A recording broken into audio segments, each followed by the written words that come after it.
Episode की शुरुआत में हम देखते हैं कि एक्सीडेंट के बाद जब संजय बेहोश हो जाता है तब पार्क पहुंचता है और संजय को ऐसे देखकर डर जाता है। उसे उठाने की कोशिश करता है। तब तायसुंग भी गाड़ी से बाहर निकलता है।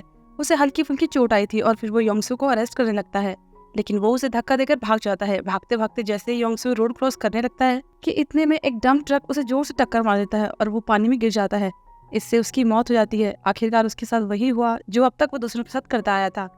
फिर हम इमसोल को देखते हैं। वो घर जा रही थी तब रेडियो में योंगसू के एक्सीडेंट के बारे में बताया जा रहा था। वो डर जाती है कि अगर योंगसू मर गया है तो फिर संजय का क्या हुआ। फिर फोन में देखने पर उसे पता चलता है कि संजय का एक्सीडेंट हो गया है, उसे हॉस्पिटल ले जाया गया, इसीलिए रोड ब्लॉक कर दी गई है। ये देखकर तो वो बहुत ज्यादा डर जाती है और टैक्सी से उतरकर जल्दी से हॉस्पिटल के लिए भागने लगती है। उधर हॉस्पिटल में भी संजय को होश आता है तो वो भी इमसोल के पास जाने के लिए भागता है क्योंकि उसे सब कुछ याद आ गया था। काफी देर तक ऐसे ही भागने के बाद दोनों एक दूसरे के आमने सामने पहुंच जाते हैं। संजय को सही सलामत देखकर इमसोल की जान में जान आती है। संजय पूछता है, तुम इस तरह से भाग क्यों रही थी? तुम मेरे पास आ रही थी ये सोचकर कि कहीं उस एक्सीडेंट में मुझे कुछ हो तो नहीं गया? वो कहती है, नहीं, मैं बस यहाँ से गुजर रही थी। संजय कहता है, तो फिर तुम रो क्यों रही हो? तो इमसोल अपने आंसू पोंछती है और जाने लगती है। संजय कहता है, जो तुम्हें भूल गया उसके लिए तुम कब तक ऐसे रोती रहोगी? और मैंने कहा था कि ये सैड एंडिंग है, लेकिन क्या तुम इसे चेंज नहीं करना चाहती? इमसोल चौंक जाती है कि तुम क्या बात कर रहे हो। वो कहता है, मुझे लगता है कि सब कुछ पहले ही चेंज हो गया है। और फिर इमसोल को गले लगा लेता है, पर उसे तो कुछ समझ ही नहीं आ रहा था कि ये सब क्या हो रहा है। वो संजय को खुद से दूर करने की कोशिश करती है, लेकिन वो कहता है कि मुझे सब कुछ याद आ गया है। इमसोल बहुत ज्यादा शॉक्ड हो जाती है कि ये पॉसिबल नहीं है, ऐसा कैसे हो सकता है। लेकिन फिर उसे जल्दी ही सच्चाई का एहसास हो जाता है और वो भी रोते रोते उसे गले लगा लेती है। तब संजय उससे माफी मांगता है कि मैं लेट हो गया और तुम्हें भूल गया था, और इमसोल को किस कर लेता है। अगले सीन में दोनों संजय के घर पर होते हैं। संजय इमसोल से एकदम चिपका हुआ था, तो वो कह रही थी कि तुम कब तक ऐसे रहोगे? संजय कह रहा था कि बस थोड़ी देर और, लेकिन मैं इस तरह पूरी रात रह सकता हूँ। वो कहता है, मैं तुम्हें इतने टाइम तक भूल गया था तो मेरा वो सारा टाइम वेस्ट हो गया, लेकिन अब मैं तुम्हारे साथ रहना चाहता हूँ। अब से मैं तुम्हारे बारे में कुछ भी नहीं भूलूंगा। अगर तुम फिर से मेरी यादें मिटाने की कोशिश करोगी ना तो मैं तुम्हें फिर से याद कर लूंगा, चाहे कुछ भी हो जाए। इमसोल कहती है कि अब मैं ऐसा कभी नहीं करूंगी। फिर संजय बताता है कि मैं तुम्हें कभी भूला ही नहीं था। फिर हम देखते हैं कि एक दिन उस लॉकेट को देखते हुए संजय खुद ब खुद रोए जा रहा था। उसे नहीं पता था कि वो क्यों रो रहा है, पर फिर भी उसके आंसू निकले जा रहे थे, इसलिए उसने वो लॉकेट खरीद लिया था। उसे इमसोल दिल से तो याद थी, भले ही वो दिमाग से भूल गया था। इमसोल कहती है कि मेरी दादी ने बिल्कुल सही कहा था कि यादें कभी मिटती नहीं है, वो तो आत्मा में बस जाती हैं। फिर संजय इमसोल को वो लॉकेट पहनाकर कहता है कि अब ये अपनी जगह पर वापस आ गया है। इमसोल कहती है कि लगता है पिछले 15 सालों में तुमने बहुत सारी लड़कियों को नेकलेस बनाया, तभी तो लास्ट टाइम तुम पहना नहीं पाए और इस बार तुमने एक बारी में ही पहना दिया। संजय हंसता है और कहता है कि ऐसा कुछ नहीं है, रोमांस ड्रामा में मैं एक्सपर्ट हूँ। फिर उसे किस कर लेता है और दोनों गले मिल जाते हैं। फिर हम तायसुंग को देखते हैं। उसके डैड उससे मिलने आए थे। वो कहते हैं, मैं तुम्हें देखने आया था, जिस केस का चार्ज तुम्हारे पास है हर तरफ बस उसकी चर्चा है। जब मैंने योंगसू को अरेस्ट करके जेल भेजा था तब मैं जानता था कि वो फिर से क्राइम जरूर करेगा, ऐसे क्रिमिनल कभी नहीं सुधर सकते। तायसुंग कहता है कि वो बस एक लूजर था। उसके डैड कहते हैं कि जो भी हुआ उसमें तुम्हारी गलती नहीं थी, वो तो उसकी किस्मत थी जो मर गया। फिर हम 1 महीने बाद का सीन देखते हैं। इमसोल अपनी मूवी स्क्रिप्ट पर काम कर रही थी। तब उसे संजय का मैसेज आता है कि वो उससे मिलना चाहता है, लेकिन इमसोल का काम अभी खत्म नहीं हुआ था, उसे कल तक अपना एक काम सबमिट करना था, तो वो उससे मिलने से मना कर देती है। लेकिन थोड़ी देर बाद संजय उसके पास पहुंच जाता है। सब लोग उसका नाम लेने लगते हैं। इमसोल एकदम सरप्राइज हो जाती है कि यह क्या कर रहा है। संजय ने वहाँ सबको ट्रीट दी थी। उसके वहाँ होने से इमसोल बहुत ही डिस्ट्रैक्ट हो रही थी। वो अपने काम पर फोकस नहीं कर पा रही थी, तो अपना सामान समेटती है और फटाफट से निकल जाती है। फिर वो लाइब्रेरी चली जाती है, पर संजय वहाँ पे पहुंच जाता है। उसने अपना फेस कवर कर रखा था। यहाँ पर भी इमसोल काम नहीं कर पा रही थी क्योंकि वो बीच बीच में उसे छेड़ रहा था। तभी सामने बैठी एक लड़की कहने लगती है कि अगर तुम्हें ये सब करना है तो बाहर जाकर करो मिस्टर संजय। वो चौंक जाते हैं, तो इमसोल कहती है कि ये संजय नहीं है, ये तो मेरा बड़ा भाई है, और जल्दी से वहाँ से दोनों बाहर चले जाते हैं। इमसोल परेशान हो रही थी कि मैं अब कहाँ पर जाकर काम करूँ, घर पर मैं बच्चों के साथ काम नहीं कर पाती, अब बाहर ये सब हो रहा है। संजय कहता है कि तुम इस साल ये मूवी रहने दो, अगले साल करना। वो कहती है, ऐसा पॉसिबल नहीं है, मैंने प्रॉमिस किया है कि मैं स्क्रिप्ट को कल तक सबमिट कर दूंगी। तो संजय कहता है कि मेरे पास एक जगह है जहाँ पर तुम अच्छे से फोकस कर सकती हो। इसके बाद वो उसे अपने घर ले जाता है। कहता है कि मेरे घर से ज्यादा शांत जगह तुम्हें कहीं नहीं मिलेगी। इमसोल तो मनी में खुश हो रही थी और खुद से कह रही थी कि मुझे पता है तुम मेरे साथ रहना चाहते हो, इसलिए तो मुझे यहाँ लेकर आए। दूसरी तरफ इमग्यूम ने जिस शो में एक्टिंग की थी वो शुरू होने वाला था, लेकिन कोई भी एक्साइटेड नहीं था क्योंकि उन्हें पता था कि इमग्यूम को कोई खास रोल नहीं मिला होगा। पर वो बताता है कि इस बार मैं मेन लीड कर रहा हूँ, एक रिच फैमिली के बेटे का। सब लोग सरप्राइज होते हैं और खुश भी। फिर जब ड्रामा स्टार्ट होता है तो उसमें इमग्यूम का रोल एक बीमार हस्बैंड का था, जिसमें उसकी शक्ल भी ठीक से दिखाई नहीं दे रही थी। पहले तो सब लोग खुश होते हैं, लेकिन फिर ड्रामा पूरा खत्म हो जाता है। तो सब पूछते हैं कि तुम कब उठोगे? वो कहता है, मैं ऐसा ही पड़ा रहूंगा जब तक लास्ट एपिसोड में मर न जाऊं। सब लोग हंसने लगते हैं कि ये ड्रामा तो बहुत ही अमेजिंग है। उधर इमसोल अब शांति से काम कर रही थी और संजय से डिस्टर्ब भी नहीं कर रहा था, और उसे इसी बात की परेशानी हो रही थी कि संजय मुझे डिस्टर्ब क्यों नहीं कर रहा है, वो मेरे पास क्यों नहीं आ रहा है। बाहर तो इतना कुछ कर रहा था और यहाँ पर एकदम शांत बैठा हुआ है। थोड़ी देर में वो इंसोल के लिए खाने के लिए लाता है और ये कहकर चला जाता है कि मैं तुम्हें परेशान नहीं करूंगा। फाइनली इंसोल का काम खत्म हो गया था। वो जोर जोर से कहने लगती है कि मेरा काम खत्म हो गया है। वो 2-3 बार ऐसा करती है पर कोई रिस्पांस नहीं मिलता। फिर वो खुद ही सुंजय के पास जाती है, बताती है कि मेरा काम हो गया है। तब सुंजय उसकी तरफ जाने लगता है। वो सोचती है कि शायद ये मुझे किस करने आ रहा है और अपनी आंख बंद कर देती है। जैसा कि पहले भी हुआ था, इस बार भी वो गलत ही समझ रही थी क्योंकि सुंजय उसके मुंह से खाना साफ कर रहा था। इंसोल को फिर से शर्म आ जाती है। इसके बाद सुंजय उसे घर छोड़ने के लिए कहता है। इंसोल को बहुत गुस्सा आ रहा था कि इसे क्या हो गया, मैंने तो सोचा था कि हम साथ में टाइम स्पेंड करेंगे, ये मुझे रोक क्यों नहीं रहा है। तो वो जानबूझकर अपने बैग से सारा सामान नीचे गिरा देती है और उठाने लगती है। इतने में संजय नोटिस करता है कि कार की चाबी तो अंदर ही रह गई है, तो वो उसे लेने चले जाता है। इंसोल भी सामान उठाते हुए खुद से कहने लगती है कि अब चाहे कुछ भी हो जाए, दुनिया खत्म क्यों ना हो जाए, ये मुझे छोड़कर ही आएगा। फिर वो जाने लगती है तो पीछे से संजय कहता है कि कैसा रहेगा, आज तुम यहीं सो जाओ और कल चली जाना। इंसोल खुश रहती है, कहती है कि अगर तुम इंसिस्ट कर रहे हो तो मैं रुक जाऊंगी। फिर वो जैसे ही पीछे मुड़ती है तो देखती है कि संजय तो फोन पर बात कर रहा था। उसे बहुत ही शर्म आती है कि मैंने क्या कर दिया। वो कहती है कि ये गलतफहमी हो गई थी, मैं टैक्सी ले लूंगी। फिर फटाफट से जाने लगती है तो संजय उसे रोककर कहता है कि तुम कहाँ जा रही हो, मैंने कहा आज तुम यहाँ पर रुकोगी। वो कहती है मुझे लगा तुम मुझसे बात कर रहे हो। तो संजय कहता है कि अगर मैं तुमसे बात कर रहा था तो तुम्हारे लिए इसका क्या मतलब हुआ कि तुम यहीं पर सोओगी। वो कहती है हम बहुत बिजी थे तो डेट पर नहीं जा पाए, इसलिए हमें कुछ अच्छा खाना चाहिए, मूवी देखनी चाहिए, एंजॉय करना चाहिए। इन सब में लेट होता तो घर जाने में देरी हो जाती। तो मेरे कहने का मतलब यही था कि फिर मैं यही सो जाती। संजय कहता है कि ठीक है, तुम्हें जो करना है तुम करो, लेकिन पहले मुझे कुछ और करना है। और अचानक से उसे किस कर देता है। तब दोनों ही एक दूसरे को किस करने लगते हैं। अगली सुबह दोनों सोकर उठते हैं। दोनों साथ में बहुत ज्यादा खुश थे। संजय को ये सब बस एक सपने की तरह लग रहा था क्योंकि उसे डर था कि इंसोल कहीं वापस किसी टाइम में ना चली जाए, फिर से कहीं उसे भूल ना जाए। इंसोल कहती है कि अब ऐसा कुछ नहीं होने वाला क्योंकि मेरे पास वॉच नहीं है। फिर वो संजय से पूछती है कि तुम्हारी वॉच कहाँ है। वो कहता है पता नहीं, वो तो बहुत पहले ही खो गई थी और शायद किसी ने उसे ठा लिया होगा। इंसोल कहती है कि उसे मुझे अपने पास रखना चाहिए था। तो संजय कहता है कि अब उसकी जरूरत नहीं है क्योंकि अब हम हमेशा साथ में रहेंगे। उस टाइम हम इंसोल की दादी को देखते हैं, वो वॉच उनके ही पास थी क्योंकि उन्हें हमेशा से इंसोल के टाइम ट्रेवल के बारे में पता था। उन्हें हर टाइमलाइन के बारे में याद था। वो हमेशा से सब कुछ जानती थी। संजय और इंसोल के साथ आने के बाद वो वॉच को फेंक भी देती है।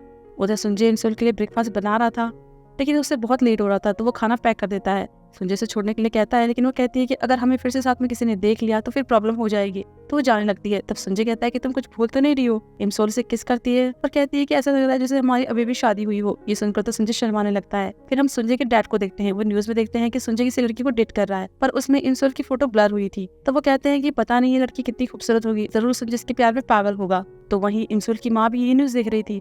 उसमें लड़की को देखकर वो कह रही थी कि संजय का टेस्ट तो बहुत ही बेकार है, इसे देखकर मैं कह सकती हूँ कि बिल्कुल भी सुंदर नहीं हो सकती। अगले सीन में हम संजय को देखते हैं। वो इंसोल के लिए रिंग लेना चाहता था, तो इसके लिए उसने इन्यूक और पार्क को बहुत सारी रिंग पहनाई हुई थी, पर उसे समझ नहीं आ रहा था कि कौन सी रिंग अच्छी लग रही है। तब इन्यू पूछता है कि आखिर वो लड़की कौन है।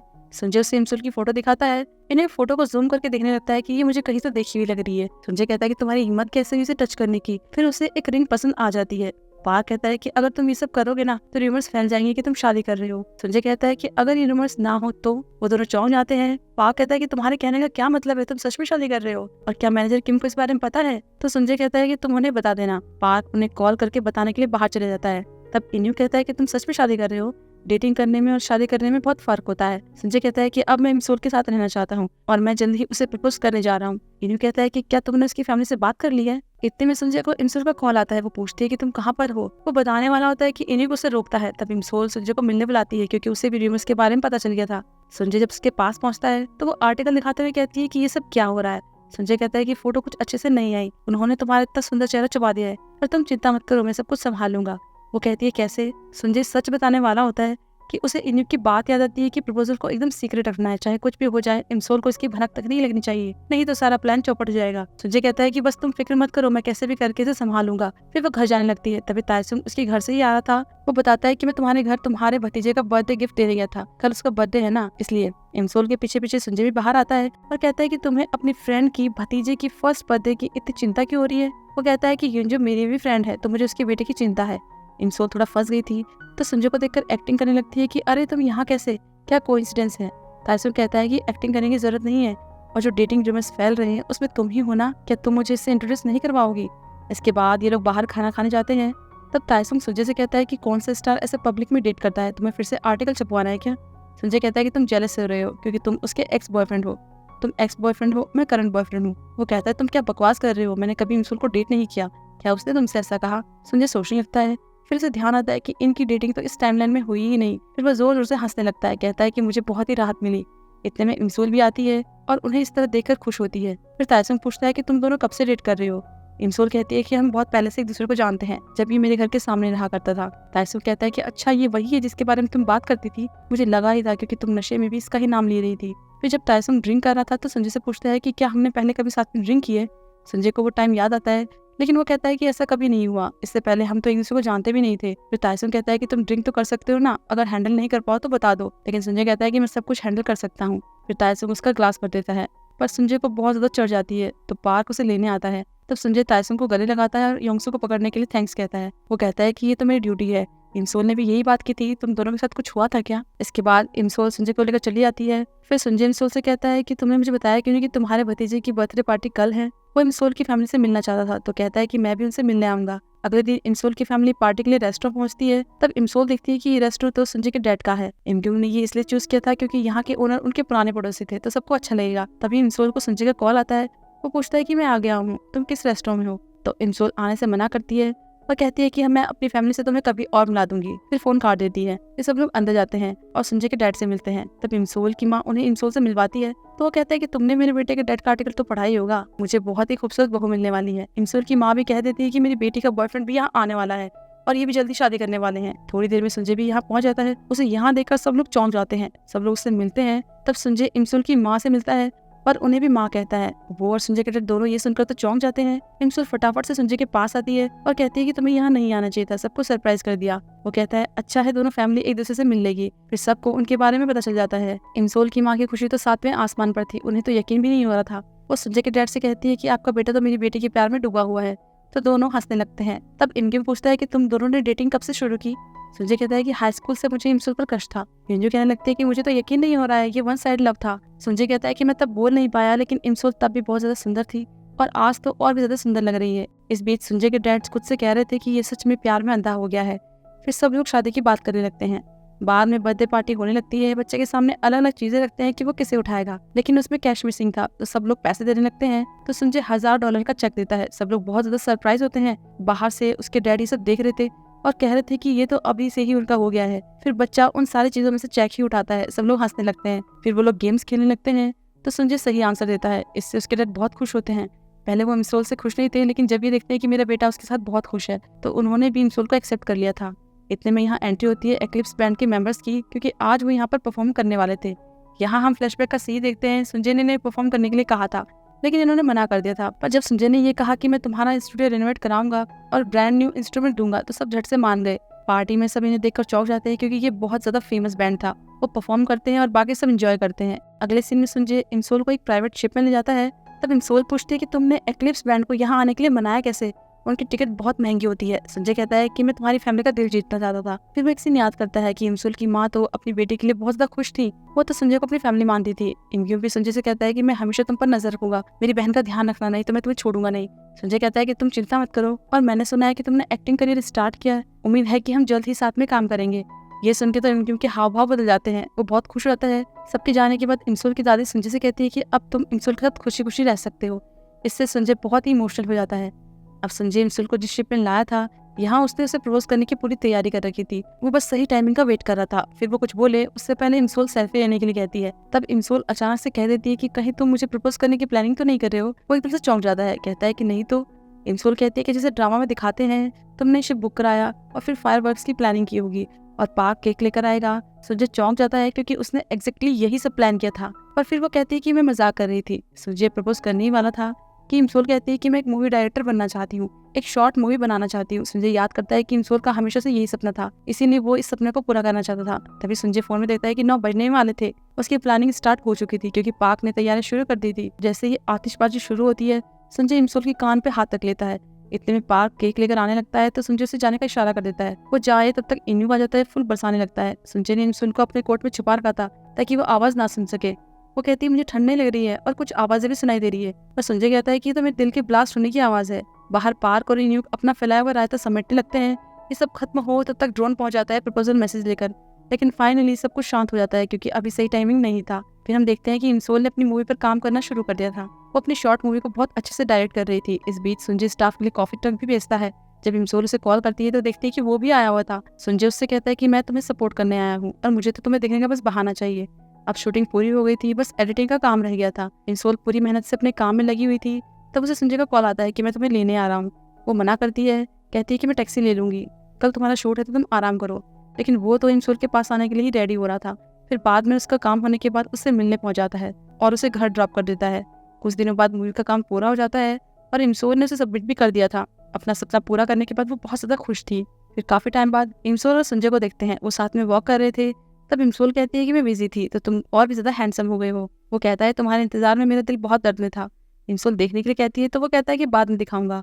और ये बताओ तुम्हारी मूवी का रिजल्ट कब आ रहा है। वो कहती है अगले महीने। चेरी ब्लॉसम की पत्तियां गिर रही थी तो संजय कहता है कि क्यों ना फिर से विश मांगे। तब इंसोल पत्तियां पकड़ने की कोशिश करती है लेकिन पकड़ नहीं पाती। संजय उसकी हेल्प करता है। फिर वो विश मांगते हैं। इंसोल पूछती है कि तुमने क्या विश मांगी। उसी टाइम वो अपने हाथ में रिंग देखती है। संजय कहता है कि अब से मैं अपना हर एक मोमेंट तुम्हारे साथ बिताना चाहता हूँ, क्या तुम मुझसे शादी करोगी। वो हाँ कहती है। फिर दोनों एक दूसरे को किस करते हैं और तब वो अपने फ्यूचर में अपनी शादी की एक झलक भी देखते हैं। दोनों गले मिलते हैं और यहाँ पर ये कहानी खत्म होती है।